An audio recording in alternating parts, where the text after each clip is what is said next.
Alright guys, welcome back to Queens of the Damned, a horror podcast.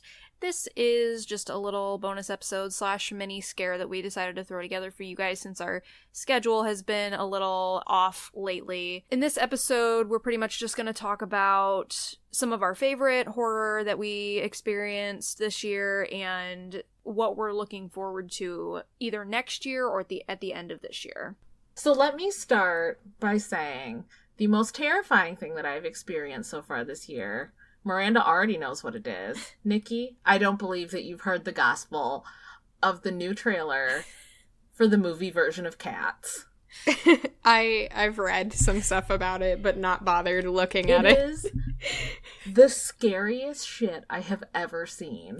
They look like cats, but also people. It's really scary. They have cat faces, but they still have human lips. I don't understand why it's happening. I don't know if I want to understand why it's happening. I feel like personally offended by it, but also I am absolutely going to see it opening day. I can't wait. The cast is amazing. The cast is really good. I forced like 10 people at work to watch it. Was just like, you have to see this. And they're like, I don't like musicals. I'm like, I don't give a shit. You have to watch it. It's just, I mean, at the end, it has what's a really common tagline for a movie, but it says, you know, this Christmas, you will believe. And I took it as a threat. I mean, I have never heard that sound more sinister in my entire life. I am so excited. I was not excited for this movie, but I'm like horrified and excited at the same time. So that was probably the scariest thing that I've seen all year. You will believe, or else. Exactly. Believe or die. Like, it was so scary. Oh, when we're done, Nikki, you have to look it up because... Yeah, I haven't watched it. I'll watch it just to... It's something else. And it's one of those things where, like, not to talk about Cats too much, but, like, I don't know if you guys have ever seen the filmed version of the stage show that PBS did. I've never seen Cats. In, like, the 90s. Okay. I mean, Cats is definitely a musical that, like, a lot of people were doing cocaine, and that's why Cats happened. Because coke was big in the 80s. But in any case, people dressed as cats, like, works in a stage show because you're already in that environment to, like, suspend your disbelief, right? Mm-hmm. But in a movie, it's just weird and scary and... nope. Okay, so beyond that, in the actual horror genre, my favorite horror of the year, so I have started reading books by Paul Tremblay, who I've heard really, really, really good things about for a really long time, and I had never read anything by him, and then I read 2 back-to-back. I read Disappearance at Devil's Rock, which is his newest novel, and then I read A Head Full of Ghosts, which was kind of, I don't think that was his first book, but I think that was the first one that kind of, like, got the public's attention. Like, I know Stephen King blurbed it on the cover. I know I remember seeing it on his Twitter, which is where I first heard of this guy. They're really, really, really good. I don't know. They're definitely horror, but they're more like real life horror. Like, there is supernatural stuff in them, but it's more about, like, scary things that happen to you in life with, like, a little bit of supernatural stuff thrown in. They're very good. He's a very good writer. Disappearance at Devil's Rock made me cry at the end. Yeah, they're really enjoyable. So next I'm going to read The Cabin at the End of the World. I'm really excited about that. He's been on my list for a while, but because I have collected so many books, I'm way, way behind. So he's on my Goodreads list, and I know that I'll love his stuff just from what I've heard. Yeah, exactly. And I think that some of his books I've seen get, like, mixed reviews, and I think some of it is because people are expecting, like, out-and-out horror, right? But it's subtler. Whereas it's not. Yes, it's definitely, like, a subtle, atmospheric type horror. My favorite type.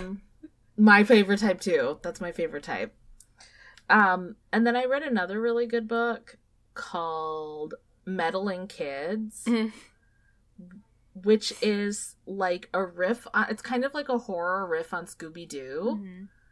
But it's them so it's like they solved this crime when they, you know, like all these kids like went to this town for like summer vacation, and they formed like the Blighton Hills Detective Club with their dog, and they solved this crime, which was a guy in a mask, only now they're adults and their lives have just been horrible, and they know that it's because there was something else going on. It wasn't just a guy in a mask. Oh, interesting. Right?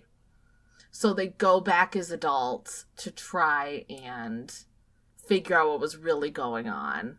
And it's really good. It's really good. It's funny. It's moving. I'd never read anything by this guy before, though I see he's written quite a few books. His name is Edgar Cantero. Okay. And the fact that he wrote this book... Are you writing it down? Yes. Sorry about all my page flipping. That's okay. No, I know of this book, but the person that I know read it wasn't as impressed as you were, so I was gonna pass on it, but I think I might give it a try now. No, I really, really, really enjoyed it. And one thing that really impresses me about this book is that this guy is from Spain, and his first language is not English. And this book was originally written in English. And... so that's always impressive to me when they write a book not in their native language and it's so good. You know, that's, I mean, yeah. So I really liked that. The other horror books I read this year, not great. Not great. I did reread I'll Be Gone in the Dark, which was just as terrifying the second time around. I don't know why I reread it, but I love it really creeped me out. I loved it. It's a great book, but it really scared me, and probably I would put it up with like In Cold Blood as one of two true crime books that totally fucked me up and made it so I was having trouble sleeping at night. And I'm trying to think of other horror because I feel like some of it we've already talked about, like Midsummer I loved, right? Us I loved, obviously. I just finished season 3 of Stranger Things. I haven't finished it yet. So okay, no, and I'm not going to do any spoilers. Okay. I'm not going to do any spoilers because I feel like it's new enough that that's fair to not do spoilers. But I loved it. I thought that they did a really good job of showing, you know, not just the scary things happening in town, but how your life changes as you become a teenager. And these people that you're friends with might not be your friends forever. Right? You're starting to realize that just because when you're 10 years old and you say, oh my God, we're never not going to be friends, guys. Maybe that's not true. Right? You change and your life changes and people move and, you know, people get together and break up and, you know, I mean, things change at that age. So I really liked it. I cried several times, as is par for the course for Stranger Things. Yeah. You know, I thought it was really well done. I'm glad that they took some extra time to do it. I really liked it. Chernobyl was really scary, but that wasn't technically horror. I haven't finished Chernobyl. I mean, that would count. Either. I mean, I'm going to do some death studies, or a death studies one at least, so. Yeah, I mean, Chernobyl was, obviously the Chernobyl disaster, guys. Chernobyl disaster! Oh my God. Disaster! No. The Chernobyl disaster.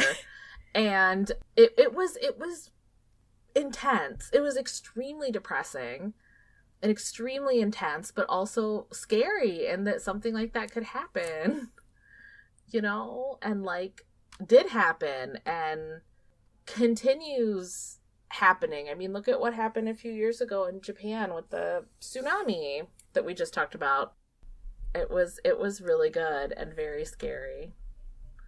And that's all I can think of right now off the top of my head. So I think so far it's been a good year for horror. I've enjoyed almost everything I've seen. I don't know if I saw anything that I didn't like so far. Oh, and I also really love the new Twilight Zone. Sorry, I forgot that. Yeah, I haven't watched that yet because I don't have I haven't either. I watched it on my Fire Stick, so I didn't pay for CBS. Mm-hmm.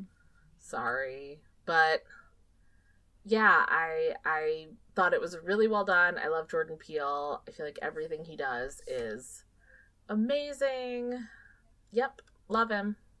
And I have a whole list of movies that I want to see that have already come out, so I'm sure that I'm missing 1,000 movies that people are gonna be like, why didn't you talk about that? Yeah, I'm never up to date on movies or books. I know the books. Yeah. I know of them, and I know that they're popular and stuff, but I am way behind, and it's my own fault, so...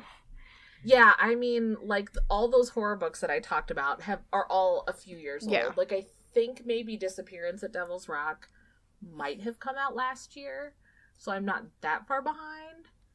But, yeah, yep. So those are my picks. Well, I don't have nearly as many picks as you do. Not even close. That's fine. But one of my favorite horror things that came out this year was Ma, which we all went and saw, which I had so much fun with. Because when that movie, the trailer and everything was first released, I was like, this could be a good movie. And then as time went on, I was kind of like, this is looking worse than I thought. But I actually ended up really enjoying it, and I wasn't sure... I'm still not sure if it's intentionally supposed to be a bad movie. I'm leaning towards that. I think it's supposed to feel more like a B movie, just because Blumhouse made it. And yeah. I don't want to believe that they made a bad movie. I think it's supposed to feel like a B movie. Oh, they've made a lot of bad movies. Have they? But go ahead. Okay. Yes. But yeah, Ma was fun. I definitely recommend that one. That was... I was very tipsy when we watched that too, so I had a really good time. Yep. It's definitely a good movie to watch when you're drinking. It was fun. It was definitely one of those movies where it was every single horror trope. They're like, just throw it in, guys. Yes. Just throw it in. And Octavia Spencer was chewing the scenery. I really enjoyed it. Yeah, she did an amazing job in that movie. I can't remember. I think near the end we were counting this is this and it's like that. Yep. I remember a rose for Emily and all those different things in there. Yeah, it was a good one. I think the other thing that came out this year, this isn't a movie or a book, but the Resident Evil 2 remake came out this year. Very beginning of this year, and it's amazing. It is horrifying to even watch someone play. Oh my god, is it stressful? But they did an amazing job with that. So if you're a horror game person, I mean, you probably already know about the remake, but if you haven't played it, you should play it, because they did a great job with it. It's so good. It is. I haven't played it, but I did watch Kane play for a while a couple weeks ago, and it was really, really good. Because I played the original back in the day. Mm-hmm. But yeah, it was really cool to see it updated, and it was really well done. Other than that, I don't think I've really have anything that came out new this year, but I did, for the first time ever, watch Death Note this year, which I am incredibly late on, because Death Note came out early. The anime, the actual anime. Okay, the series. Yeah, that came out early 2000s. Because I'm not an anime fan in the slightest bit, but my friends actually were able to sit me down without tying me to a chair and got me to watch Death Note, and I actually really got into it. So, if you're like me and you hadn't watched Death Note yet, watch Death Note. But I have a feeling most people have seen it. Happy Death Day to You was great. I loved it. It was... That was this year? Yeah. I'm forgetting. Time is a flat circle at this point. The first I one don't know. came out last year on Valentine's Day, and this one was going to come out on Valentine's Day, but then there was something about the date. Some shooting happened on Valentine's Day last year. I don't know. So they had to release it on the 13th. But yeah, Happy Day. Yeah, Parkland. Yes.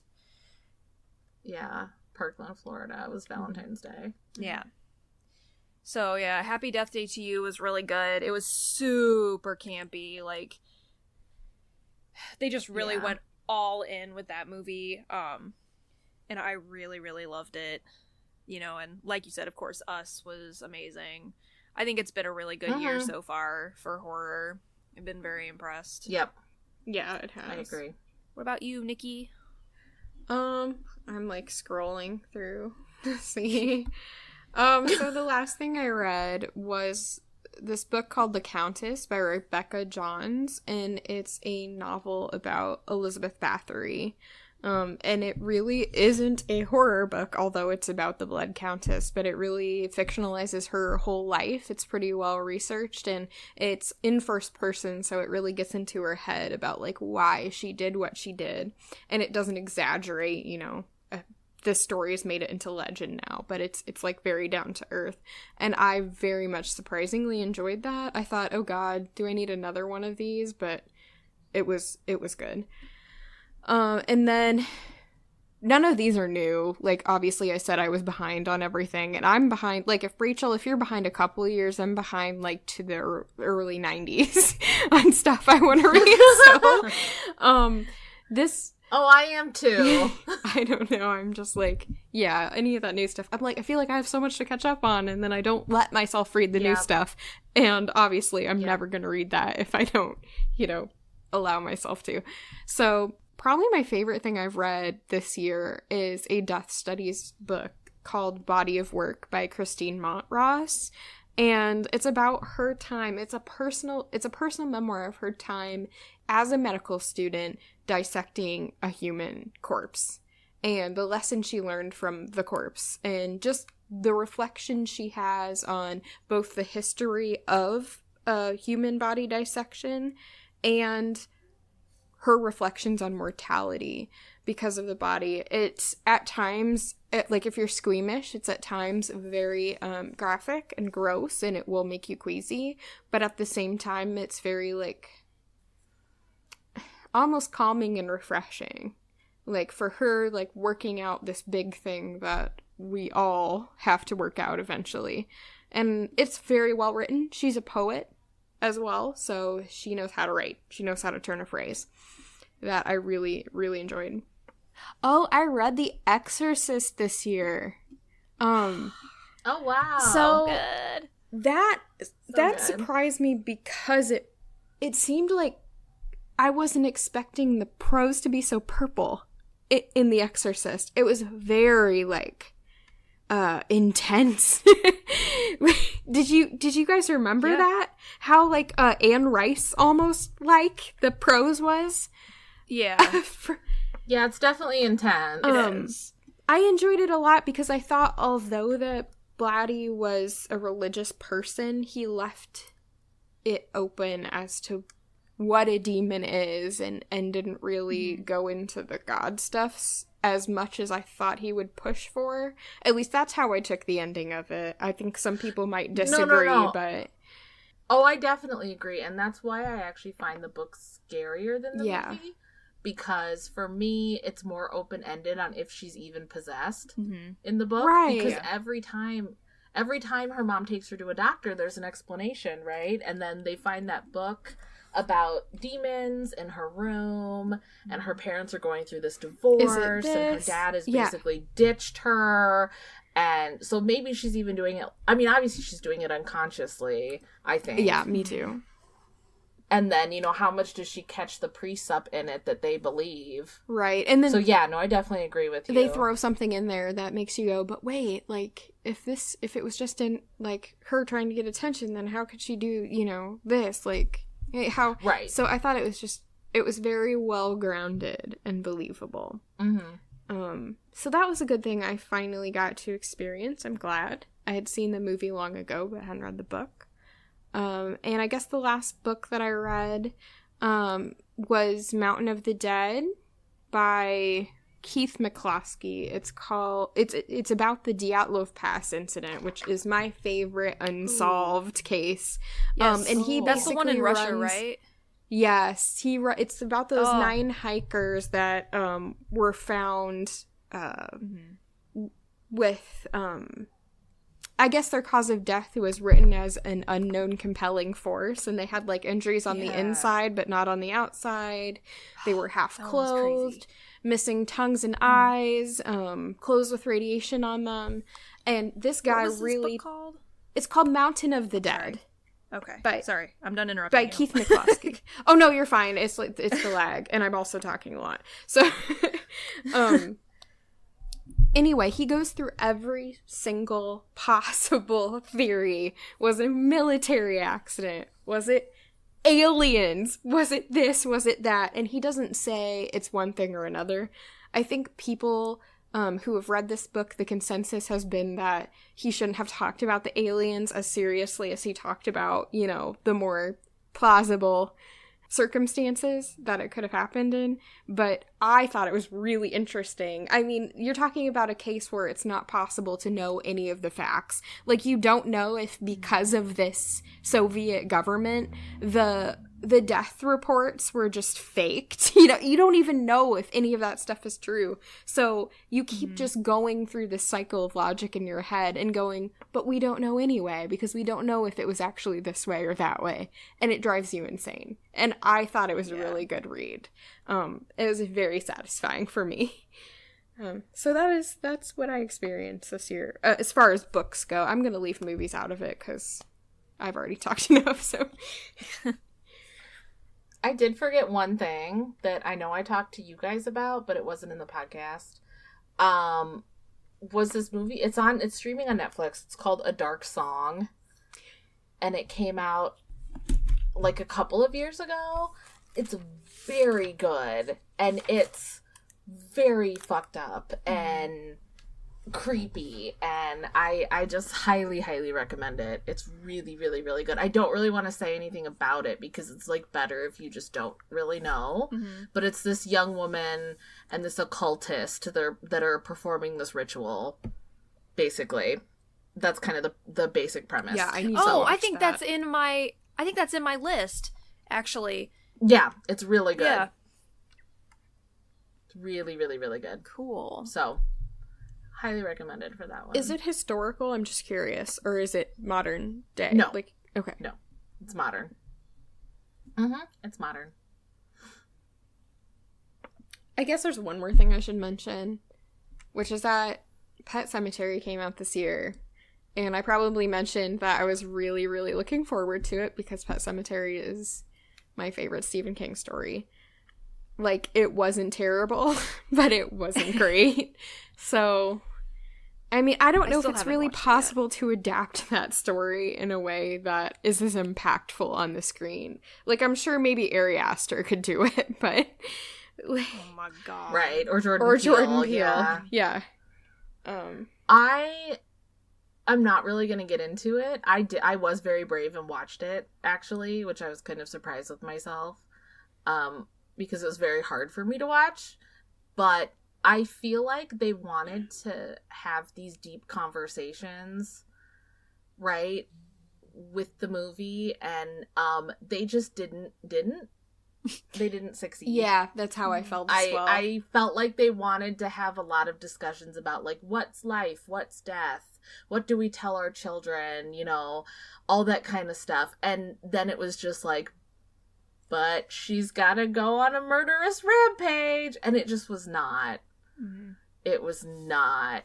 I feel like if those are the kinds of conversations they wanted to have, there are other books that they could have adapted that would have been better suited than Pet Sematary. Yeah, I think so. So I did not really like it for multiple reasons, not least of which because it made me very upset. But I don't know why I watched it, but I was just like, well, we're going to try it. And never again. Yeah, I haven't watched it yet just because I was like really excited about it, and then I didn't have an opportunity to see it in the theater, and then no one really seemed excited about it, so I've just kind of been like, I don't know. I feel like if you watch it, it'll just make you shrug. Like, that's the reaction I had. Exactly. It's just like, which sucks. Okay. Like, if I didn't have a kid, it definitely would have just made me shrug.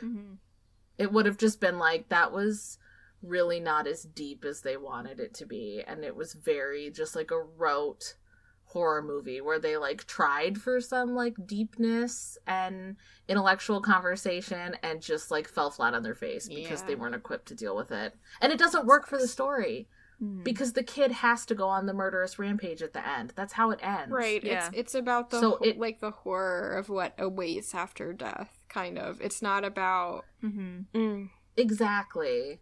Plus, they like introduced a lot of the stuff with like the American Indians, and it just felt very like kind of racist, offensive. I didn't like that. I feel like they use those kinds of legends in white people horror movies because they seem weird and scary to us, but like to them it's a very serious thing. Well, that was in the book. I mean, that whole thing, that was in the book. Oh, definitely. I know. And Stephen King is not blameless. He certainly has had some problems, I would say, with some racial issues in his books, but he's white, and sometimes I think people make stupid white mistakes. So anyway, but they really leaned into it in the movie, I guess. Like, before you brought it up, I honestly did not really remember it that much from the book. Oh, right. That the Wendigo was like this big thing. Yeah. Right? Because I barely even remember it being mentioned in the book. I remember that it was mentioned in passing, but I didn't think that it was like explicit. That's what's happening here. The only thing that I remember, like from the whole thing, even from this new movie, like what they pulled was that the Native Americans, I can't remember what tribe, it was the Micmac tribe, right? Yes, okay. I believe so. That they knew that ground was bad, like from the get-go, so they avoided it. That they had nothing to do with the ground being bad. It's not like a lot of people try to interpret this particular story, especially as a white guilt thing. You know, like this land is bad because, you know, the Native Americans made it this way. You know, but that's actually not what the story says. It says that they knew that this land was just the way it was just bad, and so they avoided it too.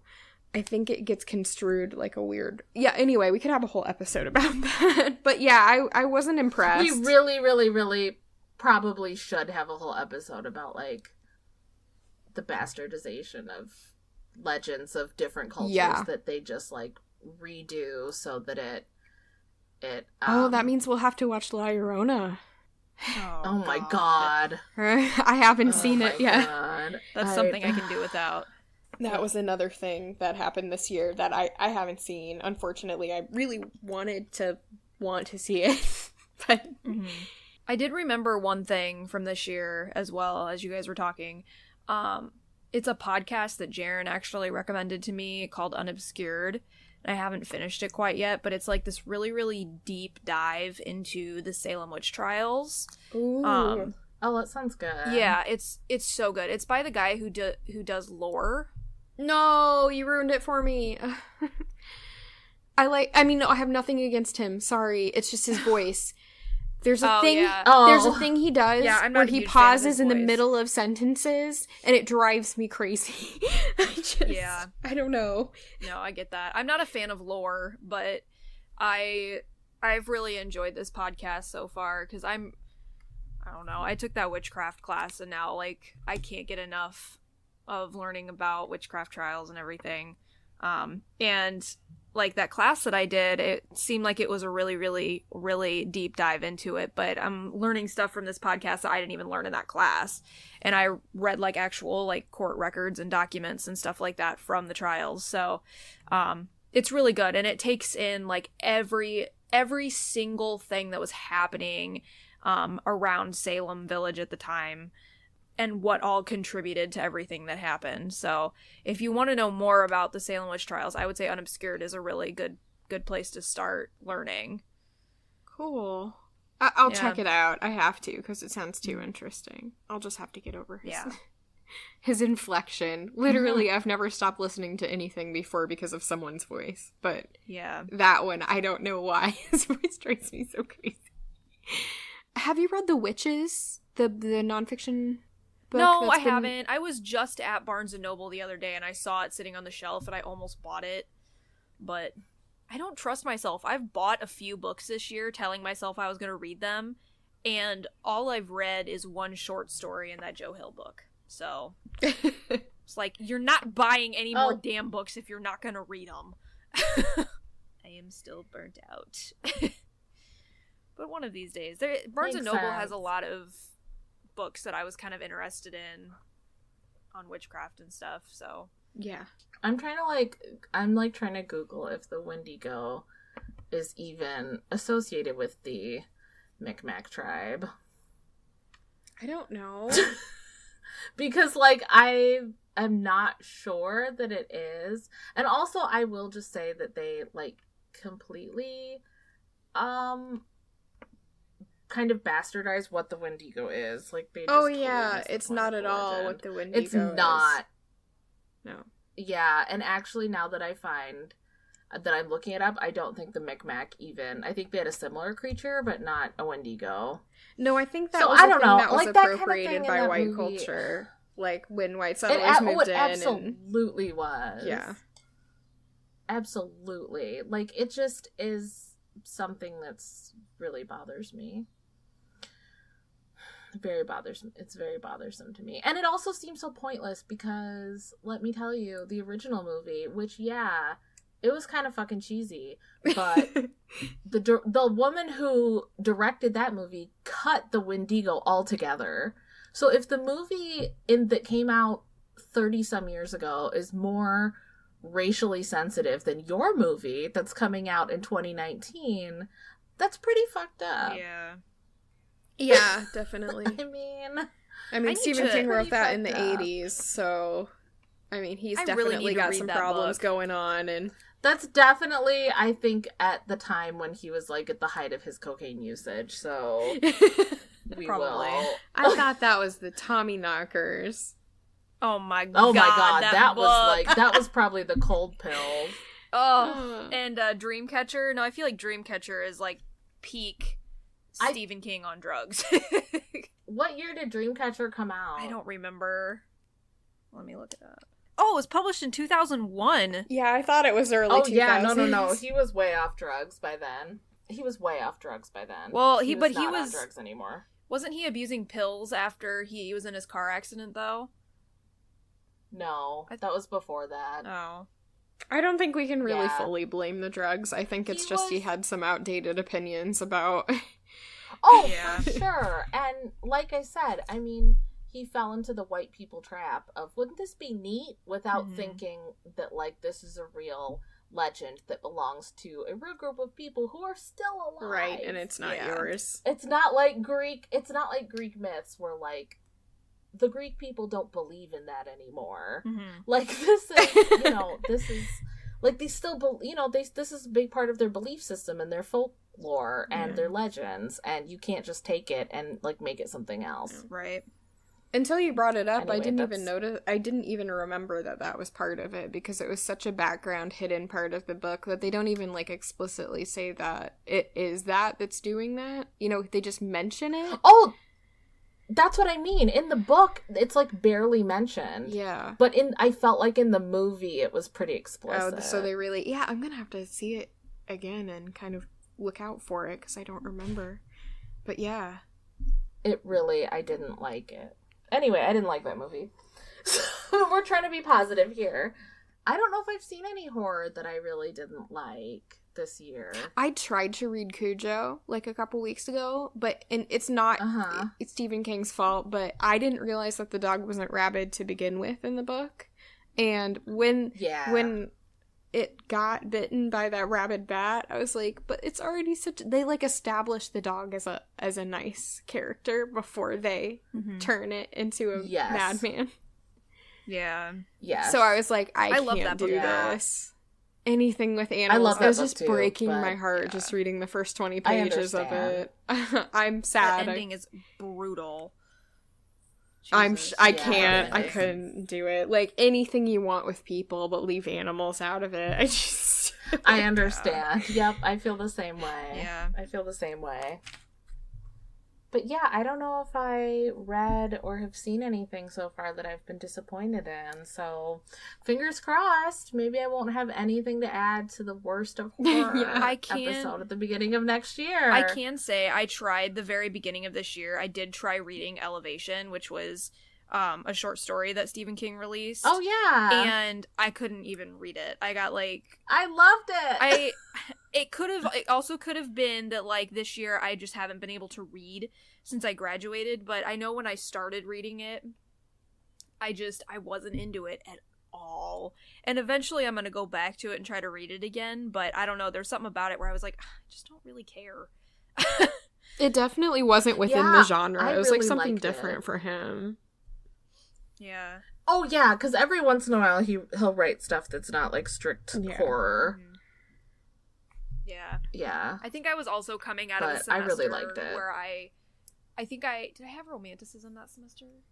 I don't know. I think that semester I was reading a lot of like capital L literature. And I was like dissecting Sleeping Beauties and everything, and then I come out of it and I try to read Elevation and I'm like, no. Just wasn't working for me, so yeah, I totally get that. I understand. Yeah. Okay, well, let's wrap it up with some stuff that we're looking forward to, I guess, for this year. Okay. Well, my thing that I'm looking the most forward to is Dr. Sleep. I was gonna say Dr. Sleep. Oh! So excited. Well, I have other ones. I have another one, but yeah. It looks so good. And it's Mike Flanagan, who, of course, as we know, near and dear to all of our hearts. Another really extremely brilliant horror writer, director working right now. Mm-hmm. Obviously, Haunting of Hill House was my very favorite thing last year. So I have really high hopes for Dr. Sleep. And Gerald's Game love was you really and McGregor. Yeah. Gerald's Game was really good. Mm-hmm. Hush was really good. Oculus was really, really good. I love Oculus. So I have really high hopes for Dr. Sleep. Mm-hmm. And the other thing that I'm really, really, really looking forward to is The Witcher. Oh, yes! Which is going to be on Netflix sometime at the end of the year.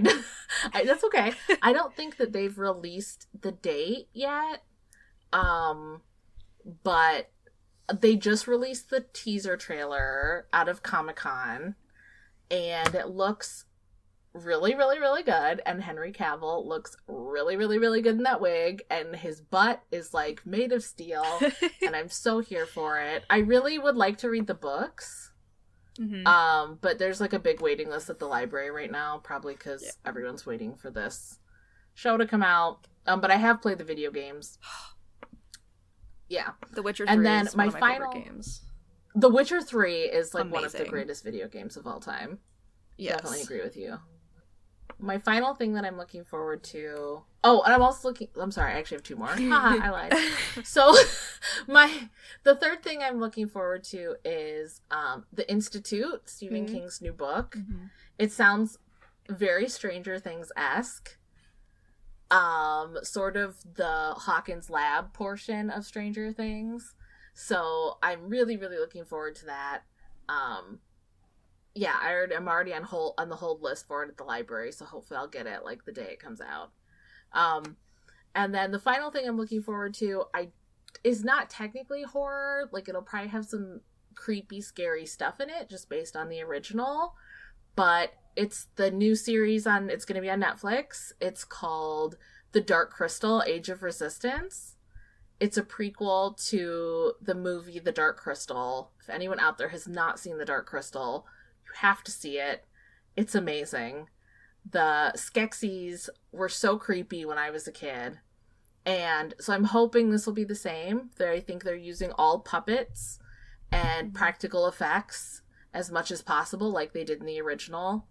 And I'm just really, really, really, really, really, really, really excited for it. It looks so good. So good. Did you hear they're releasing a documentary after that comes out about the practical effects?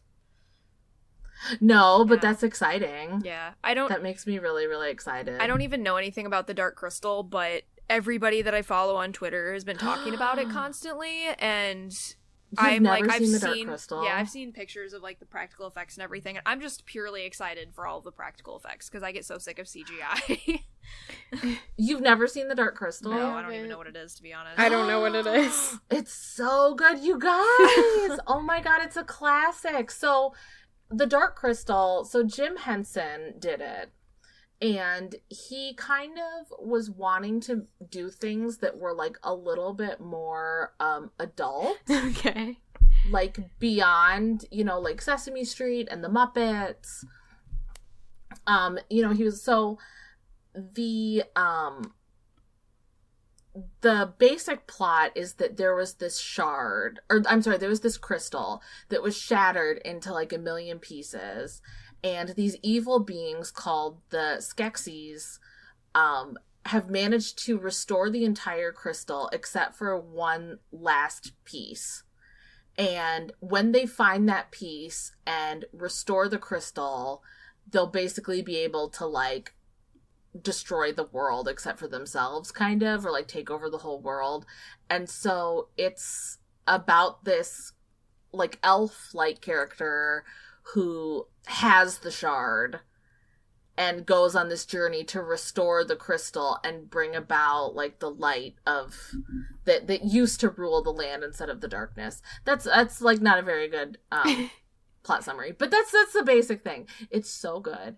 It's so good. It's almost more like in tone to like parts of Labyrinth, where it's like the darker, more adult film. I mean, I think it was marketed as like a kids movie, but it's not a kids movie. It's amazing. Everybody should see The Dark Crystal. It's beautifully done. The puppets are amazing. Everybody should watch it. So anyway, that's everything I'm looking forward to. I am really looking forward to 3 from Hell.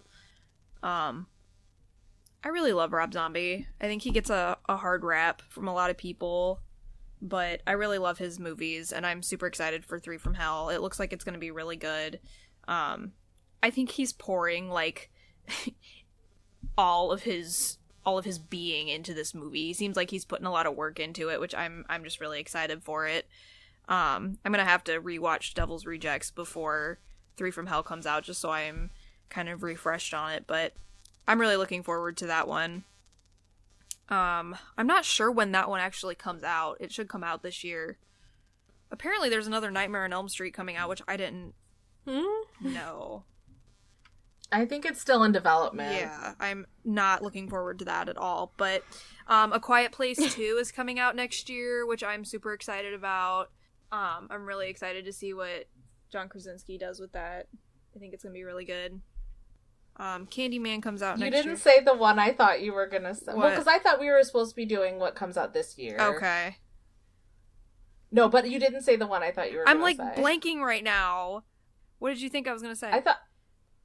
It. Oh, yes. I felt like that one was kind of course we're looking forward to it. You know what I mean? Oh, well, I'm not, I mean, I am looking forward to it, but not as forward to as I was looking to part 1. Oh. Even though the cast of this one is like bananas with talent. Oh my god, it's like the perfect cast. It's pretty much exactly what we could ask for. Yeah, no, I am very excited for It Chapter 2. I just wasn't sure if like that was a little too like, well, yeah, of course. That was definitely what I was going to say. So. Yeah. Oh. Whoops. But I think that's all I've got. They've been talking about making a new The Craft movie, but why? The original is so good. It is. And it's so of its time. Yeah. Like, it came out at the time when that sort of, like, goth chick movement, everyone wanted to be a witch, was at its zenith. Yeah. And that is no longer in vogue. And so I feel like it's just gonna be, like, a shitty movie. Yeah. Like, I don't understand why they would remake it. The original's perfect. So... I don't see a reason to do it. Probably one that I'm going to miss, because, Okay, so since it is not on the table, this isn't, like, expressly a horror movie, but to me it looks horrifying and I can't wait for it. The Joker movie. Mm-hmm. Oh my god. I'm sorry, but I can't wait to see that film. It looks so good to me. I think it looks like they really, really wanted to make like Taxi Driver again, and they were like, gosh, how can we get this financed? I know, let's put the Joker in it. For me, it feels like a good origin story. When I saw the trailer, I was like, this is exactly the feeling that I get from it. But I like that he doesn't have an origin story. Well, I mean, he does, though. But he doesn't. But, like, Alan Moore, you know, was one of many possibilities, but even in The Killing Joke, it's raised that it could not be. That's like one possible origin. Version. Well, exactly. I know, but they might frame it that way. Maybe this isn't, you know. They might frame it that this is one of, you know, many possible stories. Anyway, I think it looks like a terrifying depiction of someone's descent into madness, and I am missing my good Batman movies, so yeah, I'm not real excited for that one. I mean, the last movie this guy directed was The Hangover Part 3. Oh god. It's not, I'm not like super, but also I love Joaquin Phoenix, so I'll see it for sure. I don't know if I'll see it in the theater, but I'll definitely watch it. It just, like I said, to me, it just almost looked like they really wanted to remake Taxi Driver and they couldn't, so they put the Joker in there, and that's how they're getting around remaking Taxi Driver. I've never seen Taxi Driver, and I actually don't. Taxi Driver's amazing. You don't know what Taxi Driver is? But I'm not a film With person. Robert De Niro and Jodie Foster when she was a teenager. That's the movie that made can't remember his name, but the guy who shot Reagan, that's the movie that he saw when he fell in love with Jodie Foster, and he took inspiration from it. And because in the movie, Robert De Niro's character is planning on shooting a politician and to impress the woman that he loves, and that's where the guy got the idea, and he became obsessed with Jodie Foster after seeing that movie. And, like, stalked her, and that's why he shot Reagan, was to get her attention. That's not funny. I don't know why I'm laughing, but I had no idea about any of this. That's Taxi Driver. Taxi Driver's a great movie. Great. It's Martin Scorsese, like, at his best. Well, I'm not looking forward to anything. Just the Joker. I did think of one other thing that I'm looking forward to. If Nikki is done. I mean, yeah. Okay. I like completely forgot about this, but I'm really looking forward to Death Stranding coming out, which is a game that Guillermo del Toro was working on with, I can't remember who it was. Kojima Productions. I am so freaking excited. It's got Norman Reedus in it, and it looks so good. It's an open world game. I think it's been in production for like 4 years now, and it's finally coming out at the end of this year. And I'm like, it looks like it's only going to be released on PlayStation, and let me tell you, I am this close to just fucking buying a PlayStation so I can play it because it looks so good. Of course, me with my Xbox, I won't have access to it, but I don't know. I'm excited for that one. That one looks really good. But cool. That was my little addition. I'm just really excited that Norman Reedus is in it, and it's a Guillermo del Toro game. Like, yeah. Oh my god. I'd like to see Norman. Well, because they were supposed. Oh, sorry. That's okay. Norman Reedus and Guillermo del Toro were supposed to do a Silent Hill game together. Yeah, that didn't pan out. And they released that amazing playthrough, like the game announcement, where you're stuck in this house and you have to like go around and around and around, and it's so good and scary and creepy. Awesome. And then the game got canceled, and everybody threw a fit, including me. So I'd like to see Norman Reedus do more horror in general. because I think he's a really good actor, and I just want to see, like, what different things he can do. Yeah. I agree. I have one more thing. Sorry. It's okay. One more thing that I really loved this year that I played. I don't even know when it came out. Let me look it up. I guess it came out in 2015, so I'm a little bit behind. It also has and actually it also features a Wendigo, which was also... Are you talking about Until Dawn? Kind of. Yes! I played that too with Paul. I made the decisions and he did the controls because I'm not good with video games. See, I'd never played it, and I played it with my work husband, Kane, and yeah, I had basically played it, and he sat there and was like walking me through what to do because I kept getting lost. Oh my god. I'm like, am I supposed to go this way? And he's like, you're supposed to follow that character, that's why they're just standing there. And I'm like, okay. Like, I'm actually not bad at video games, but when people watch me play, I get very nervous. Yeah. And I start doing dumb shit like that, like walking into walls and like swerving back and forth as I'm walking. Yeah. I'm just terrible at I really them. liked it. I really liked it. It had Rami Malek, who's my bug-eyed prince. And I just... It had a couple of really good jump scares. I forgot Rami Malek was in it. I didn't know until I saw those giant, like, eyes. Fly eyes, and I was just like, that looks like Rami Malek. And sure enough, it was. But, yeah, I enjoyed it. It had a couple of really good jump scares. It did. It did. So, I really liked it. And I had a good time playing it, and we were really laughing and having fun, so... I recommend Until Dawn, even though it has a Wendigo and it's still... I was gonna say, so you're okay with that? Like, no, that was pretty bad. Because even when they brought up the Wendigo at the end, I was just like, oh fuck, really? And then I had to go into this big rant.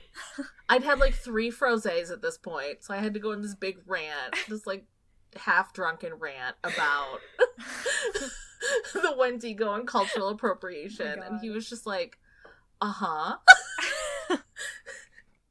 okay, I do have one thing that I'm looking forward to, and it's actual horror. It's not a non-horror DC movie that is actually just a remake of The Taxi Driver. It's I'm ready. Legitimately horror, but it's not from this year. It's a couple years old, and I'm looking forward to reading it because I finally acquired it. It's called See What I Have Done by Sarah Schmidt, and it's about Lizzie Borden. It goes back and forth between her and her sister, I believe. Perspective wise, and I've been looking forward for quite some time to reading this book, so I think I'm going to get to it. I'm adding it to my library list right now. There, I contributed. I love the cover. I know, it's gorge. Does anyone have anything to add? Speak now or forever hold your peace. Until the next episode. No. I think I'm done. I think I'm done too. I'm good. Wait, no, I do have something. Oh god. No, just like a quick little like honorable mention, because they're technically not horror, but one of my favorite bands is called In This Moment, and they're like they're known for like their stage production, basically. Like they put a ton of work into like their shows and everything, and they're metal. They're more rock now than they are metal, but their stuff is always like really creepy and like horror influenced, and their last album was called Ritual, and it was inspired by like witchcraft and stuff. And the lead singer is a woman. Her name's Maria Brink. She's like my role model. But they have another album coming out this year, and it's called Mother, and that is my anticipated horror music for the year. Oh, is it inspired by the movie Mother? No, I think it's supposed to be like another kind of like witchcraft thing, because when Ritual came out, she had this outfit that she wore that she called her Mother Maria outfit, where she wore like a... Is this what you went as for Halloween? Yes! Where she wore like that was such a cool costume. Thanks. I, like, always wanted to dress up as Maria Brink, but the problem is she's very, like, scantily clad on stage, and I'm not comfortable wearing so little clothing. And then she finally had, like, her Mother Maria outfit, and I was like, I can wear that! This is my chance. Finally! I'm done. Yay! Good picks, everybody.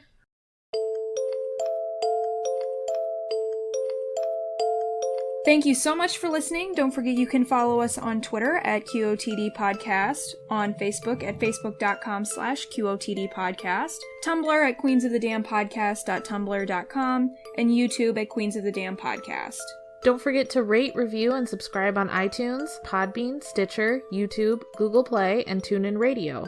You can also follow us on our blog, queensofthedamnpodcast.wordpress.com, to find bonus content and extra information on our episodes. If you would like to donate to our show, you can find us at patreon.com/QOTD podcast, where you can receive special perks as a listener for becoming a monthly patron. If you would like to make a one-time donation, you can send it to QOTDpodcast@gmail.com on PayPal. We'll see you next week.